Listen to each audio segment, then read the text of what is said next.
Hello friends, welcome to S D M M YouTube channel पर आप सभी का स्वागत।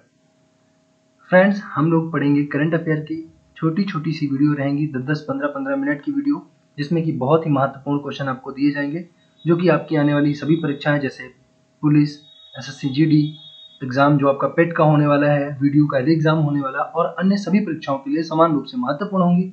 बढ़िया क्वेश्चन का कलेक्शन होगा यहाँ पे, जो सिलेक्टेड क्वेश्चन है। बहुत कम टाइम में आपको बहुत अच्छी इन्फॉर्मेशन मिलेगी। मेरी स्टार्टिंग की वीडियो होंगी ये सारी, तो प्लीज़ थोड़ा कोऑपरेट करना। तो चलिए करते हैं स्टार्ट बिना टाइम गंवाए। जैसा कि पहला क्वेश्चन अब तक आप लोगों ने देख लिया होगा, यहाँ पे लिखा ऑनलाइन लाइब्रेरी ई किताब किस राज्य ने शुरू किया। तो आपको याद करना है कि लाइब्रेरी में आपको पढ़ने जाना है। कहाँ जाना है? लाइब्रेरी में पढ़ने जाना है। तो कहाँ पे चलेंगे हम लोग लाइब्रेरी में पढ़ने में? जम्मू कश्मीर में चला जाएगा लाइब्रेरी में पढ़ने। और किताब लेके चलना है। कौन वाली किताब? ई वाली किताब। कौन सी किताब? ई वाली, वो वाली नहीं, ई वाली। ई वाली किताब लेके कहाँ जाना है? जम्मू कश्मीर। याद रखना है लाइब्रेरी। तो क्वेश्चन क्या है? ऑनलाइन लाइब्रेरी ई किताब किस राज्य ने शुरू किया? जम्मू कश्मीर। अगले क्वेश्चन पे चलते हैं। अगला क्वेश्चन लिखा है अम्मा बहिनी योजना किस राज्य में प्रारंभ हुई है। आपको ये बताना है अम्मा बहिनी योजना किस राज्य में प्रारंभ की गई है। तो फ्रेंड्स, एक बात मैं आपको बता दूं, सारे क्वेश्चन इसी वीडियो के दौरान आपको पक्का बता रहा हूँ याद हो जाएंगे, पूरी गारंटी से। बस देखना, 10 मिनट की वीडियो होगी, सारे क्वेश्चन याद हो जाएंगे। अम्मा बहिनी योजना किस राज्य? अम्मा बहिनी, तो देखिए ये राज्य सिक्किम होगा जो कि अम्मा बहिनी योजना स्टार्ट किया है। अम्मा का क्या मतलब है यहाँ पे? अम्मा का मतलब ऐसी महिलाएं जो किसी प्रकार से आर्थिक कोई कमाई नहीं करती, किसी प्रकार का कोई उनकी कमाई नहीं है, तो सरकार उनको क्या करती है? इकोनॉमिकली मदद करती है, आर्थिक रूप से उनकी हेल्प कर रही है, ठीक है ना। और बहिनी की बात करेंगे तो जो बहनें हैं, मतलब जो बच्चियां हैं, उनको सैनिटरी नैपकिन्स दिए जाएंगे। सैनिटरी नैपकिन्स दिए जाएंगे ताकि उनका गरिमामय पूर्वक जीवन रह सके, साफ सुथरा जीवन रह सके, है ना, और बीमारियों से बची रहें। तो आपको ध्यान करना है अम्मा बहिनी योजना किसका हो जाएगा? सिक्किम राज्य का हो जाएगा अम्मा बहिनी योजना, राइट। और आप याद भी कर सकते हो सिक, है ना। देखो, अगर किसी के पास पैसा नहीं होगा तो भी वो बीमार पड़ जाएगा, तो कैसे काम चलेगा? सिक हो जाएगा बिना पैसों के। और अगर जो बहनें हैं वो सैनिटरी नैपकिन यानी कि पैड का अगर यूज नहीं करेंगी तो भी बीमारी हो जाएगी, तब भी सिक हो जाएंगी ना। तो याद रखना सिक मतलब सिक्किम, अम्मा बहनी सिक्किम। अगले क्वेश्चन पे चलते हैं। अगला है one nation one ration card. देखिए ये जो योजना है ना, वो 2019 की योजना है, 2019 की योजना है। लेकिन इंपॉर्टेंट क्यों है? आपसे पूछेगा कि अब पूरे देश में ये योजना लागू हो चुकी है, तो अंतिम राज्य कौन सा है? अंतिम, तो अंतिम राज्य आपका असम है। तो आ से अंतिम भी होता है और आ से क्या होता है? असम होता है। तो ध्यान रखना अंतिम राज्य कौन सा हो जाएगा? असम हो जाएगा फ्रेंड्स। और आपसे यहाँ पे क्या क्वेश्चन दिया है? One nation one ration card योजना किस राज्य में प्रारंभ की गई थी? आपको स्टार्ट बताना कहाँ पे हुई थी। तो तमिलनाडु स्टार्ट में तमिलनाडु राज्य में ये स्टार्ट की गई थी। और अगर फ्रेंड्स हम लोग बात करें one nation one ration card क्या होता है, तो इसका मतलब है कि आप अपने राशन कार्ड से इंडिया में कहीं पर भी राशन ले सकते हो, जो कि पहले ऐसे नहीं होता था। पहले क्या होता था, अगर आप यूपी राज्य के हो मान लीजिए, तो आप यूपी राज्य में ही राशन ले सकते थे। लेकिन अब आप यूपी के हो तो आप भारत में कहीं भी रह सकते हो। इसी प्रकार आप बिहार के हो, झारखंड के हो, राजस्थान के हो, किसी भी राज्य के हो, तो पूरे देश में कहीं पर भी राशन ले सकते हो। तो स्टार्ट कहाँ से हुआ फ्रेंड्स? तमिलनाडु से। और अगर देखें तो अंतिम राज्य कौन सा हो जाएगा? असम हो जाएगा। समझ आ रही बात? अगले क्वेश्चन पे चलते हैं।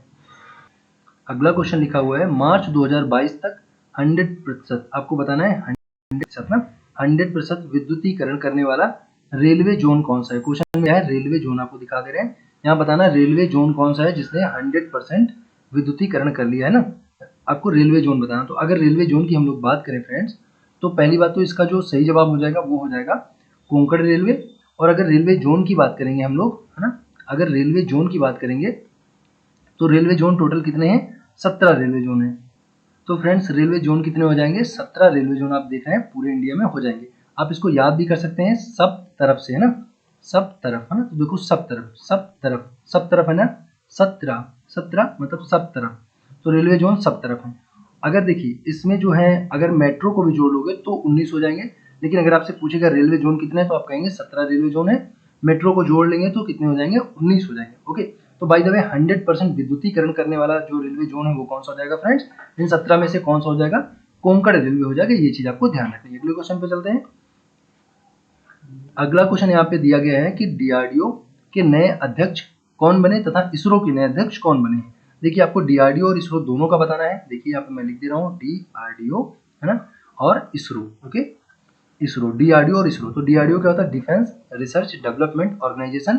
अगर इसकी स्थापना की हम लोग बात करेंगे तो 1958 में इसकी स्थापना होती है फ्रेंड्स। और इसरो की अगर बात करेंगे, इंडियन स्पेस रिसर्च ऑर्गेनाइजेशन, इसकी स्थापना होती है 15 अगस्त 1969 में। 15 अगस्त 1969 में इसरो की स्थापना होती है। और आपको याद रखना है इसका हेडक्वार्टर डीआरडीओ को कहाँ पे, दिल्ली में। तो डीआरडीओ दिल्ली, एकदम नाम मैच कर रहा है, डीआरडीओ क्या हो जाएगा, डीआरडीओ दिल्ली। और इसरो की बात करेंगे तो कहाँ पे हो जाएगा फ्रेंड्स, ये हो जाएगा बेंगलुरु में हो जाएगा, बेंगलुरु में हो जाएगा, जिसको हम लोग सिलिकॉन शहर बोलते हैं, भारत की सिलिकॉन वैली बोलते हैं, सिलिकॉन शहर बेंगलुरु को बोलते हैं। तो इसरो का मुख्यालय कहाँ पे हो जाएगा, बेंगलुरु में हो जाएगा। ये बातें आपको ध्यान रखनी है। साथ ही साथ अब यहाँ से हम लोग को और क्या रखना है, जो क्वेश्चन पूछा गया कि डीआरडीओ के नए अध्यक्ष कौन है, तो इसके हो जाएंगे समीर वी कामत। तो देखिए बड़े काम के आदमी है, काम लिखा ना काम, तो समीर वी कामत, ये कामत क्या है, बड़े काम के आदमी है, इसीलिए इनको डीआरडीओ का अध्यक्ष बना दिया गया है। और अगर फ्रेंड्स हम लोग इसरो की बात करेंगे तो इसरो, आपको पता है यहाँ पे कौन था डीआरडीओ में, पहले कौन अध्यक्ष थे मालूम है, डीआरडीओ में थे जी सतीश रेड्डी। तो जी सतीश रेड्डी की जगह समीर वी कामत बन गए हैं। और एस सोमनाथ जो है ये किसी के हो जाएंगे, इसरो के अध्यक्ष हो जाएंगे फ्रेंड्स। और ये के सिवान की जगह बन गए, किसकी जगह बने हैं, के सिवान की जगह बने, ये चीज आप ध्यान रखना, के सिवान थे अभी तक, उनकी जगह पर बन गए हैं।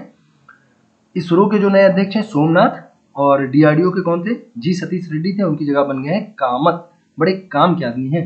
ओके, अगले क्वेश्चन पे चलते हैं। और स्थापना जरा ध्यान रखना 58 में होती है डीआरडीओ की और 69 में होती है इसरो की, इंडियन स्पेस रिसर्च ऑर्गेनाइजेशन। चलिए नेक्स्ट क्वेश्चन पे चलते हैं। अगला क्वेश्चन लिखा हुआ है कि पीएम श्री योजना 5 सितंबर 2022 को प्रारंभ की गई है। ये किससे संबंधित है योजना, पीएम श्री योजना किस चीज से संबंधित है, आपको ये बताना। तो फ्रेंड्स देखिए 5 सितंबर आपको पता है सबको शिक्षक दिवस होता है। तो शिक्षक दिवस का मतलब शिक्षा से संबंधित ही कोई योजना होगी। तो जी हाँ बिल्कुल, ये जो है शिक्षा से संबंधित योजना है। इसमें क्या किया गया, पीएम श्री, एक बात आप ध्यान रखना 5 सितंबर 2022, डेट भी याद रखना, डायरेक्ट पूछेगा पीएम श्री योजना कब प्रारंभ की गई, तो 5 सितंबर 2022 हो जाएगा। और अगर फ्रेंड्स हम लोग बात करें संबंधित किससे है, तो ये स्कूलों के विकास से संबंधित हो जाएगी। किससे संबंधित हो जाएगी, स्कूलों के विकास से संबंधित हो जाएगी, development of the schools. Okay, और 14,500 स्कूलों को जो है यहाँ पे फर्स्ट फेज में लिया गया। पहली बार में कितने स्कूलों का विकास किया जाएगा, तो 14,500 स्कूल हो जाएंगे जिनका पहले फेज में विकास होगा पीएम श्री योजना के तहत। 5 सितंबर 2022 को पीएम श्री योजना प्रारंभ की गई, ये चीजें ध्यान रखना। अगले क्वेश्चन पे चलते हैं बंधु। अगला क्वेश्चन यहाँ पे लिखा हुआ है TV, malaria, SDG sustainable development goal है ना, एसडीजी। और यहाँ पे क्वेश्चन अगला लिखा है तथा हर घर वाटर है ना, हर घर जल, क्या है, हर घर जल। ये 4 चीजें आपको ध्यान रखना है, टीवी, मलेरिया, एसडीजी और हर घर जल। इनकी जो डेडलाइन है फ्रेंड्स, डेडलाइन का मतलब होता है सरकार ने जब तक का टारगेट सेट किया है कि कितने दिनों में इस टारगेट को पूरा करना है। तो देखिए टीवी कब तक खत्म करना है भारत से, 25 तक खत्म करना है। ध्यान रखना अगर 25 तक खत्म करना है, देखो पहले जमाने में जब टीवी वगैरह कम होती थी तो आप दूसरे के घर टीवी देखने जाते थे तो लोग पैसे लेते थे ना आपसे, कितने रुपए लेते थे, याद रखना 25 रुपए लेते थे। ओके, तो 25 तक टीवी खत्म करना, ध्यान रखना, तो 25 रुपए से आपको याद रहेगा। अच्छा 30 तक क्या है, ये हो जाएगा मलेरिया।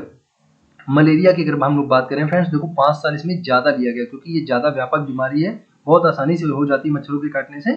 तो आपको पता है इसमें 5 साल ज्यादा नहीं, 30 तक का समय है। और अगर बंधु हम लोग एसडीजी की बात करेंगे, यहाँ पे एसडीजी सस्टेनेबल डेवलपमेंट गोल की अगर हम लोग फ्रेंड्स बात करेंगे तो ये भी 30 तक है। मलेरिया और सस्टेनेबल डेवलपमेंट गोल का जो टारगेट अचीव करना है वो भी 30 तक का है, 2030 तक का। Okay, sustainable development goal. और फ्रेंड्स ये क्या है, हर घर जल। तो देखो आपको बताओ पानी कितने घंटा चाहिए, तो आप बोलोगे हमको भैया 24 घंटे पानी चाहिए, कभी भी मुझे काम पड़ सकता है। ओके, तो 24 घंटे मतलब 2024 तक का टारगेट है हर घर वाटर, हर घर वाटर। ओके, तो ये चीज आपको ध्यान रखनी, 2024 तक का टारगेट। एक बार जल्दी से क्विक रिवीजन करते हैं, सारे क्वेश्चन आपको याद हो गए हैं, बस जस्ट 1 मिनट रुक जाइए और सारे क्वेश्चन एक बार रिवाइज करते हैं, उसके बाद बस वीडियो आपकी एंड हो जाएगी। चलिए, पहला कहा गया कि ऑनलाइन लाइब्रेरी ई किताब किस राज्य में शुरू की गई है फ्रेंड्स, तो आप सबको पता है ई किताब कहाँ पे हो जाएगी, हम लोग बताते लाइब्रेरी में हम लोग कहाँ जाएंगे, जम्मू कश्मीर में चलेंगे पढ़ने लाइब्रेरी में ना, ई किताब लेके। कौन सी किताब, ई किताब। उसके बाद अम्मा बहिनी योजना कहाँ की है फ्रेंड्स, ये सिक्किम की हो जाएगी। अम्मा बहिनी योजना किससे संबंधित है आपको पता चल गया। One nation one ration card, इसका अगर फ्रेंड्स पहला राज्य पूछेगा तो तमिलनाडु में स्टार्ट हुई 2019 में, और अंतिम राज्य पूछेगा तो असम हो जाएगा अंतिम राज्य। अगर अगले क्वेश्चन की बात करें, मार्च 2022 तक 100% विद्युतीकरण की बात चल रही फ्रेंड्स, तो विद्युतीकरण किसने किया था, आप सबको याद है कोंकण रेलवे ने किया था। और टोटल रेलवे जोन कितने हैं, 17 रेलवे जोन है, और अगर मेट्रो को भी जोड़ लोगे तो 19 रेलवे जोन हो जाएंगे। फाइन, तो 100% विद्युतीकरण वाला कौन सा हो जाएगा, कोंकण रेलवे हो जाएगा। अगला देखें, डीआरडीओ के नए अध्यक्ष कौन बने हैं? तो आपको पता है डीआरडीओ के नए अध्यक्ष कौन है? कामत हो जाएंगे। कौन हो जाएंगे? कामत, बड़े काम के आदमी हैं। और इसरो के कौन हो जाएंगे? सोमनाथ हो जाएंगे। इसरो के हो जाएंगे सोमनाथ। सब कुछ क्लियर है ना? स्थापना का वर्ष याद रखना। अगला पीएम श्री योजना, तो आप सबको मालूम है पीएम श्री योजना किससे संबंधित है? तो स्कूलों के विकास से संबंधित है और पहले फेज में 14,500 स्कूलों को लिया गया है। स्टार्ट कब की गई है? 5 सितंबर 2022 को पीएम श्री योजना स्टार्ट की गई है, जो कि स्कूलों का डेवलपमेंट करेगी।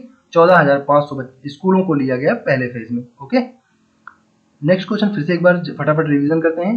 टीबी, मलेरिया, एसडीजी और हर घर जल, इनका आपको डेडलाइन बताना है कब तक का सरकार ने दिया है। तो टीबी आपको पता 25 रुपए वाली बात, मलेरिया 5 साल और ऐड कर लेना उसी में 30, और एसडीजी फिर से 2030, और हर घर जल कितने घंटा चाहिए? 24 घंटा चाहिए। 24 घंटा मतलब 2024 तक का ये डेडलाइन हो जाएगा सरकार का। Okay, thanks for watching and God bless you all.